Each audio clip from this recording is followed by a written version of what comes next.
British intelligence has released a new assessment of the war in Ukraine, and the findings are stark. The report is being carefully reviewed in capitals around the world. It indicates that Russian military losses have crossed a new and deeply troubling threshold. The number of Russian personnel killed or wounded has reached a scale previously unseen in this conflict. This is not just another statistical update, it is a significant development. These numbers provide a brutal, tangible measure of the intensity and the human cost of the war, influencing strategic decisions, shaping international policy, fundamentally altering our understanding of the battlefield. As it stands today, on this day, October 24, 2025, it serves multiple purposes: communication to allies, providing a shared basis for planning and coordinating support for Ukraine; message to the global community, a stark reminder of the brutal reality of the conflict; a direct counter-narrative to information tightly controlled by Moscow, aiming to pierce the veil of state propaganda with data-driven analysis. The weight of these figures forces a renewed focus on the staggering price being paid, particularly by Russia. The report's release prompts a series of critical questions that demand our attention. What exactly are these new figures? How do they compare to previous estimates? What are the underlying causes for such a high rate of attrition? The central and most arresting feature of this new British intelligence report is, of course, the sheer scale of the casualty numbers it presents. While specific figures carry caveats, the language is unambiguous and severe. Total Russian military killed or wounded has reached a new, staggering high. This figure, a composite of fatalities and injuries that render soldiers unable to fight, has accelerated in recent months. Fighting has become even more lethal despite the war's later stages. To put this in context, we compare to what we knew before.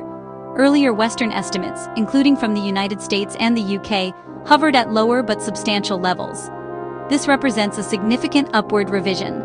Due to large-scale offensives, changes in Ukrainian capabilities, or both.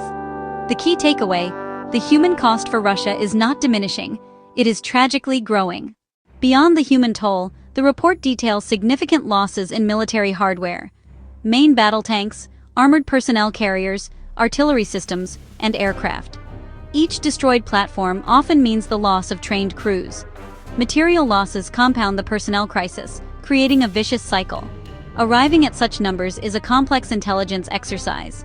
Carefully constructed estimates, not exact counts, using satellite imagery, intercepted communications, and human intelligence on the ground. Understanding the sheer volume of these losses, we ask, why is this happening? A primary driver is reliance on brutal, unsophisticated tactics. Frontal assaults against well-fortified Ukrainian positions. Human wave-style attacks prioritize small patches of territory over lives. The result? Catastrophic losses, often with little strategic gain. Logistical failures drive attrition. Shortages of medical supplies, food, and clean water. Lack of immediate care turns injuries into fatalities. Poor maintenance triggers failures at critical moments, exposing troops to fire. Heavily relying on mobilized civilians and convicts with minimal training leaves soldiers unprepared for modern warfare. Meanwhile, precision weapons and skilled Ukrainian drone operations drive casualties higher. This technological asymmetry keeps Russian units under constant threat with few safe havens. The strategic implications of such heavy losses are profound and multifaceted. Attrition degrades offensive capabilities and erodes control of the war's tempo. Expect shifts to defensive postures out of necessity. Experienced soldiers are scarce, replacements are hastily trained. Ukrainian forces can exploit inexperience to achieve localized gains. Each casualty echoes back home, straining communities and families. Medical systems struggle with complex physical and psychological wounds. Veterans return with life-altering disabilities and trauma. State support is limited, creating a marginalized class marked by suffering. Grief, anger, and anxiety ripple through society. While compelling, these figures demand analytical caution. Counting the dead and wounded in active war is extraordinarily difficult. No single report is perfectly accurate. Estimates synthesize imperfect streams. Imagery reveals aftermath, but not precise casualties. Intercepts can be incomplete or falsified. Human reports can be anecdotal or biased. Treat numbers as indicators of magnitude and trend, not exact counts. Across Western agencies, the consistent finding: losses are massive, unsustainable, and accelerating. This report is vital, but one piece of a larger murky puzzle. The Kremlin's reaction is predictable. Flat denial and accusations of Western information warfare, countering with vastly lower unverifiable figures. Then deflection, shifting the subject, alleging Ukrainian losses, highlighting Western divisions. The goal, muddy the waters, create moral equivalency, foster cynicism.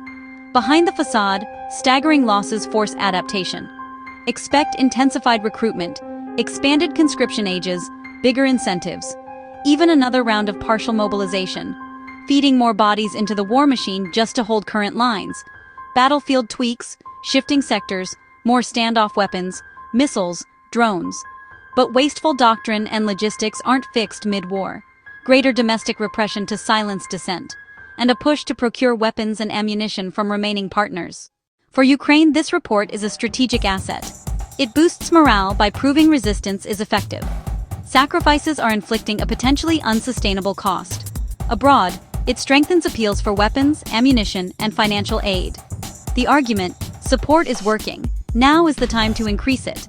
Intelligence guides where to press fragile sectors, exploiting inexperience to maximize strain on Russian systems.